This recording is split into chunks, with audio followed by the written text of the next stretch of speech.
Oh, hey. How's it going? Just riding my bike. Got stuck in some sand here. Let's see.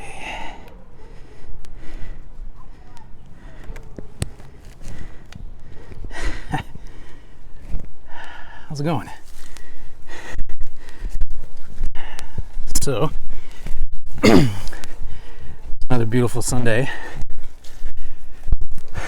I am riding / walking beside a creek. Beautiful spring day.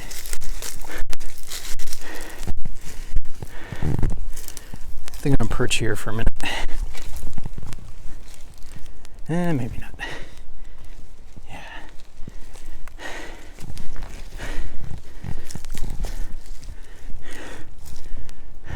Check out the view for a second.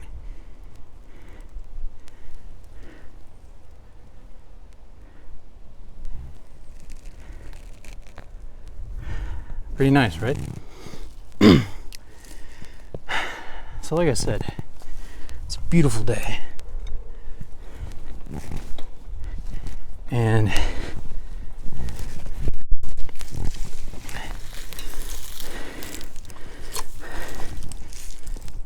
I'm trying to get out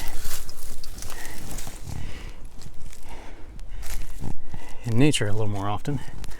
Let's see if I can give you a bit of a view here.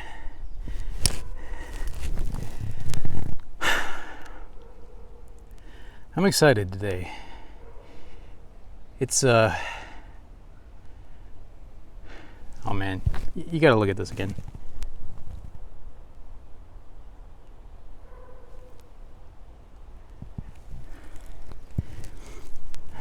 So isn't that peaceful? I was gonna stay here for a minute and take it in. Take a listen with me if you would.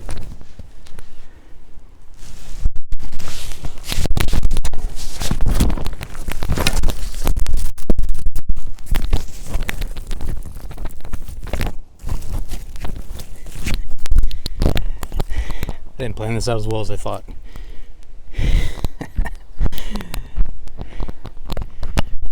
I'm just gonna hold this thing.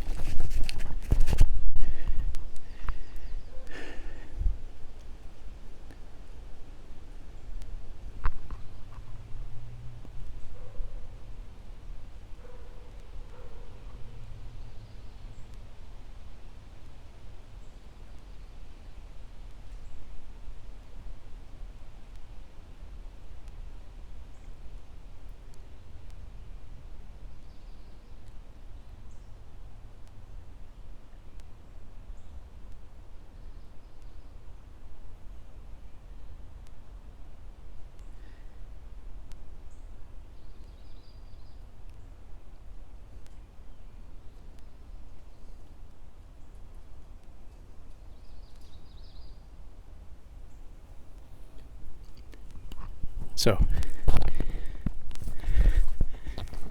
forgive me for a second while I set this down and attach my mic. Here we go. Yeah, I know it looks a bit ridiculous. It's okay. I'm going down into the stream here. Check it out. It's not that deep. Hopefully it's not too muddy. Oh yeah. Good and muddy. Oh, that feels good. I think my shoes are gonna get stuck. So I'm walking over to the little island over here. I am just out in nature, determined to enjoy it today. I've had, oh, that's gross. Probably should have gone my bare feet. Oh well.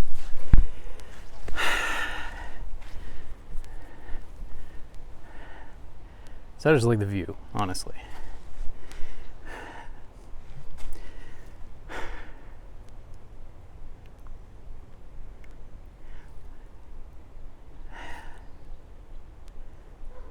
So I was folding laundry today and decided to watch something while I was doing it. I'll do that sometimes, like I'll sort through and fold the laundry. Like when it's football season, I'll watch a football game. Did that this past season. Tried to get something accomplished that would help out at home while I was sitting on my ass watching football. It was really fun. I'm an Arizona Cardinals fan.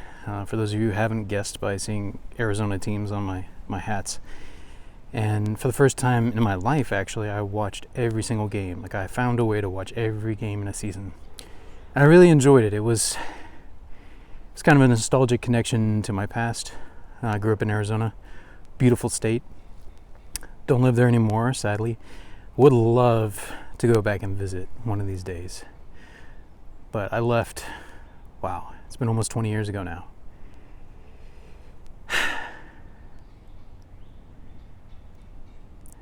This year, I feel like 2020, at least for me, and from what I've heard for a lot of other people as well, even with all the craziness with COVID and with lockdowns, and just has really interrupted our pace as Americans, as humans, particularly as Westerners. I think as busy Westerners, always doing things, always worried about our schedules. And we've been forced in many cases to slow down. We've been forced to wait for things. Like my job, we've had supply chain issues. Things are delayed. Like, heck, even Amazon is taking longer to ship things to you now. You know if they're having problems, that it's slowing down. But I think that's really good, and I think it's been a bit of a reset in some ways, even with all the problems that have come along with it. And I'm not wishing to minimize that for anybody, especially not for anyone who's lost a loved one to COVID. Please don't hear me saying that. But I think in many ways, even the pain of that has a way of resetting things. I remember something different, obviously. It's a very different situation, but back when 9/11 happened, I remember that bringing people together in such a powerful way in our country. Not that I would wish that to happen by any means, but there's something about a tragedy, something about a disaster that hurts our neighbors, that hurts people we care about, that challenges us as humans to band together and helps us to set down some of the differences between our tribes, between our the idea of in-group and out-group kind of goes out the window in some ways, and we all just become one tribe, trying to help one another. There's this book I just bought this past week, and I'm going to provide a link to the YouTube video that inspired me to buy this book, because he talks about a lot of things that the author learned and wrote about. But the name of the book is A Paradise Built in Hell. And essentially it's the culmination of about 10 years, as I understand it, of research. I'm assuming she's an anthropologist or a psychologist of some sort, but there's this woman who's done research on how humans act following disasters. Like she studied what happened after Hurricane Katrina, for instance. I don't know if she actually went down there or not. I haven't read the book yet, so I don't know all the details, but I know that was one of the things the video talked about, and I think that she talked about in her book as well. And the majority of humans, and this is something she wanted to find out, was like, how do humans actually behave in crisis situations, in disaster situations, when tragedy strikes? Like, how do we actually behave? And what she found is not necessarily what you would expect. Like, from watching disaster movies, reading novels, stories, things like that, it's not exactly what you would expect. Like, you would think that most people would just look out for themselves and be selfish, and maybe every now and then, the heroes of the story, if you will actually show compassion, will risk their lives to protect other people. But what she has observed instead is that on balance, most humans are actually very kind to one another. that they risked their own lives to help rescue other people following Hurricane Katrina, that people set down any differences they may have had and worked together to help others. And she saw this pattern again and again as she observed the effects of different disasters.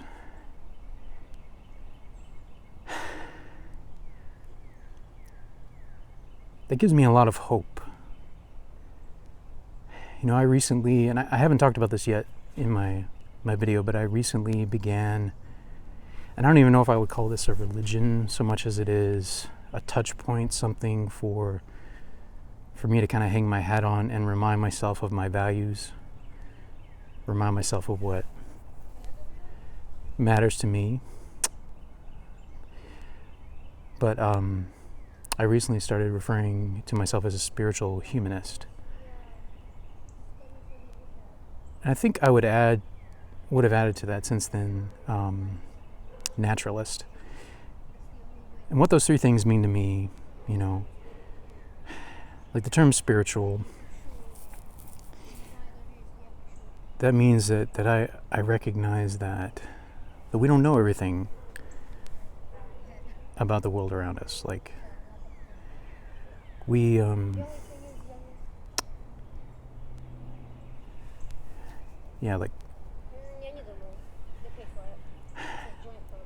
we don't know everything about the world around us. We have so much to learn. We've learned a lot in human history.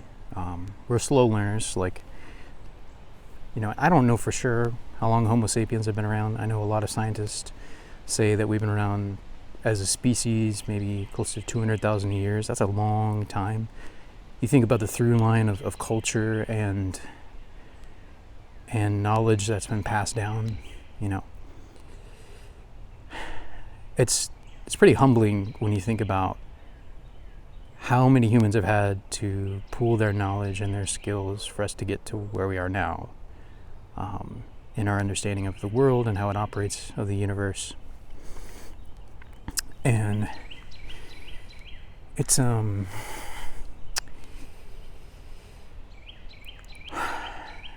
in case that person behind me doesn't want to be in this video, I'm going to turn around.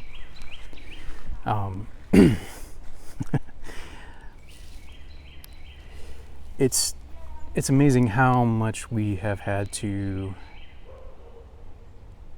pass on and learn, you know. And it's so easy, and I think I've heard scientists talk about why this is, but it's so easy for us to focus on the negative, to focus on the reasons why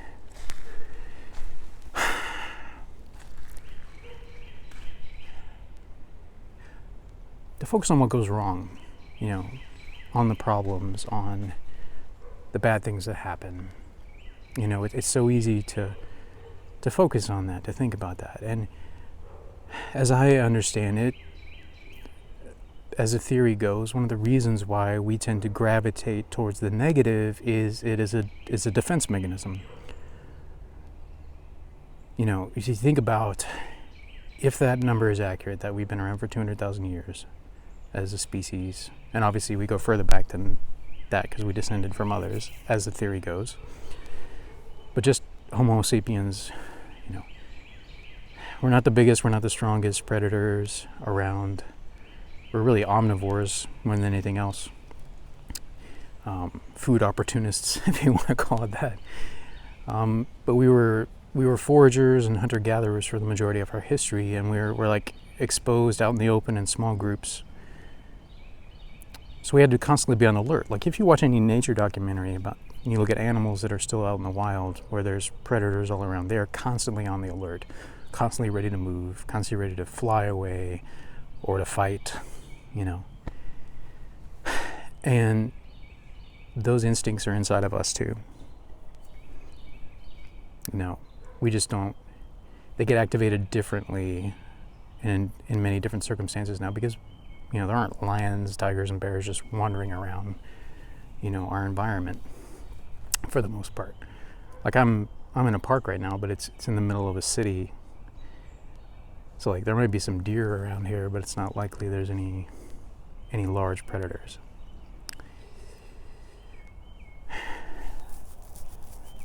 But because those were around, like, we needed to be alert for that. Like, we needed to be ready at a moment's notice to run away or to fight, to protect ourselves. So as a consequence, we're constantly on the alert for danger. Some have called this, we have a system called hyperactive agency detection.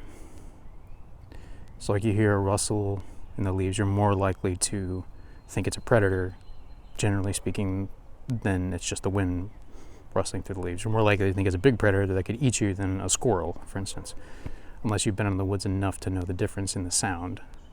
But generally speaking, you hear someone, especially at night, when it's harder to see, your body is already more on alert. So we tend to focus more on the negative. So it's easy to focus on all the problems that are happening, all the violence that's occurring. And mass media doesn't help with that, because now, like, a shooting happens on the other side of the world and we can literally hear about it within seconds. If somebody posts it to YouTube, we could see it on YouTube literally, or even as it's happening.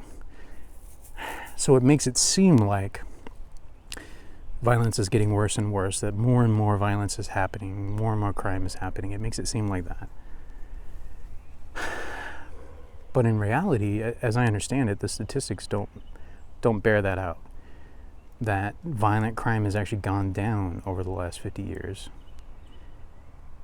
And that human society as a whole, I'm not talking about every individual society, I'm talking as a whole, big picture, is improving, slowly but surely. So I say, let's try our best not to go backwards. Let's try our best to stay away from worldviews and mindsets and inputs that would encourage violence, that would encourage irrational fear, that would encourage us to divide rather than unite with each other. And let's try to work together. And I'm really coming to believe in that. And I hope it doesn't sound sappy, because I don't think it is. I think it's very important. Now, does that mean that we should unify at the expense of the truth? No. But what I like to say is unity in pursuit of the truth, unity in pursuit of a better society, unity in pursuit of a goal, even understanding that we will have different perspectives. And I think we need those different perspectives. I'm going to walk around a bit while I say this. We need each other. We really do. What if, rather than just grabbing on, we have to grab onto something, right? Like day to day, like we have to grab onto some worldview, some way of understanding the world just to operate. So we have to do that. But I think we need to be open to change. We need to be open to growing in our understanding of the world. And I think, in my opinion, I think we need as many perspectives and as many voices as possible, even some of the ones we might call evil. You could still learn something. When you think of evil, obviously the Nazis come to so many people's mind when we're talking about big picture evil, horrible things that humans have done in the past 100 years. But even there are things we can, and I hope will, and should continue to learn from what happened there in Germany. Like, we need to learn from that. I have heard that you can get arrested in Germany for showing a swastika. So like 80 years later, they are still on the alert for something akin to Nazism raising its ugly head. And you think about the genocide that Adolf Hitler and his followers tried to commit and came very close to committing. They tried to wipe out the Jews. And the gypsies as well. Like, you don't hear about that very often, but they also try to wipe out the gypsies. Not sure exactly the reasons for that. I've heard that from historians. But particularly the Jews. Hitler hated the Jews. And I have not read Mein Kampf, so I don't know all his personal reasons for that.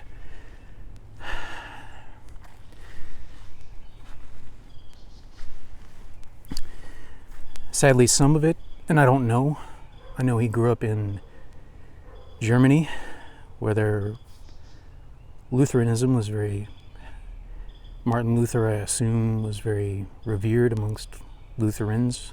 I don't know how much so in the 20th century. But Martin Luther, towards the end of his life, and some people speculate that this is because he was growing senile. I don't know. I have not read his writings, so this is secondhand, but he said some pretty awful things about the Jews and what he thought should be done to them. And they bore a striking similarity to what the Nazis did. And that's really sad. Even though he did good in his life as well, like him opposing the sale of indulgences, for instance. The Roman Catholic Church was trying to sell forgiveness of sins. They were trying to make money off of people by convincing them that unless they bought these indulgences, their sins would not be forgiven them by God. How twisted is that? So he opposed that, and that was a very good thing. He encouraged people. You know what? I don't want to say anything that's not accurate. So I'm going to be careful there. But part of what the Reformation led to, ultimately, and was people being able to read the Bible for themselves and evaluate it for themselves and not merely receive it from the clergy up above them who were able to use it to their own ends to control people. People were able to read it for themselves and make their own decisions. And I think that's very important. Like freedom of information, access to information is really important. It's really important. And I hope that we protect that. There are governments and there are forms of government that seek to, there are forms of religion, there are forms, like even just any human society, any human system. If you get desperate to control things, if you get desperate to change things, whatever your reasons are for making those changes, whether it's your own personal benefit or whether even it's the altruistic benefit of you're desiring the benefit of other people, if you get too desperate and you hold too tightly and you get to the point where you're willing to try anything or do anything to accomplish those ends, even if the ends themselves might be altruistic, then you can get into what we see happening now in our country, this cancel culture, where like anybody who disagrees with you needs to be silenced, they need to be shut off, cut off, shamed, branded, That's really dangerous. We need to stop playing around with that shit, because that's a dangerous road to walk. We need to be mature enough to have discussions with one another about issues we disagree on. Even issues as serious as abortion, for instance. Very controversial issue. A lot of people disagree on it. Christians disagree on it. People from, Christians and non-Christians disagree on it. There's serious disagreement, and I've heard arguments from both sides. And I think it's very important that both sides be able to speak reasonably and openly about that. And I think that includes being able to look at all of the facts, the ugly, including the ugly sides, to be able to make an informed, ethical decision about how we should handle that as a country. So I applaud the courageous people who are digging in and investigating and trying to learn, get as accurate a picture of that as possible. I think that's really important. Like, we need that data. We need as much information as possible to make a good decision. And that's something that's really important. And I don't want to see our country head down the road where we start silencing those we disagree with. Let's disagree with them out in the open, in the public forum, in a respectful but truthful manner. Don't resort to name calling. Don't throw a bunch of straw men up. Like, let's try our best to understand where that person is coming from, what their reasoning is, why they believe what they believe, why they care about what they care about. Understand what their motivations are as best as we can, and be honest and vulnerable in sharing our own motivations and our own reasons as well. And let's try to work together to make a better world. That's what I want to do. I want to be a part of that. That's part of the reason why I started this vlog. I really want to make a difference in the world. I'm almost at the halfway point of the average man's life. So I'm middle-aged. I'm creeping up on 40. Average American man, I think, lives to 78, 80, something like that. So I'm creeping up on that. And particularly now that I have 3 kids, I am ever more and more aware of the importance of making a positive difference in the world so that I can create a better future for my kids, as well as for other people's kids, future generations. And whatever that issue is, whether it's taking care of the environment, whether it's, ethical treatment of animals, whether it's abortion, whether it's our approach to education, whether it's our approach to human government, whatever the issue is, we need to work together to try and make the best world we can for our kids and for future generations. So let's do it. And something I think that's really important part of that is getting out like this. People have been doing that more and more with COVID because they got stir crazy being quarantined or being stuck inside, so they would get out as much as they could in nature. I think we need that. I think we need to realize our connection to the world around us. We need to get out of our concrete jungles as much as possible, get out amongst the trees and the animals, spend time with other humans in person as much as we can, not just virtually, but in person as much as we can. Invest time in our families, care for them, be there, be present, play with your kids, you know what I mean? Answer their questions, learn to be still, be present with them, to have fun with them, to have dance parties like I talked about last week, to go on walks in the forest, to take them to the science center and help them learn about the world, to take them to the zoo and help them learn about animals, take them to a charity and volunteer and help other humans. Something I want to do. I did this many years ago, and for reasons I won't go into now, I had to stop, which I was very sad about. But I used to volunteer, and I will be honest, a big impetus, big reason for that for me was my mom went through cancer. And so especially those first few years after she died, I had a tremendous amount of empathy for anyone who was going through cancer. And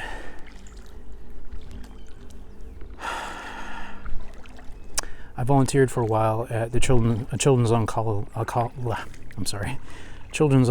wing in a local hospital.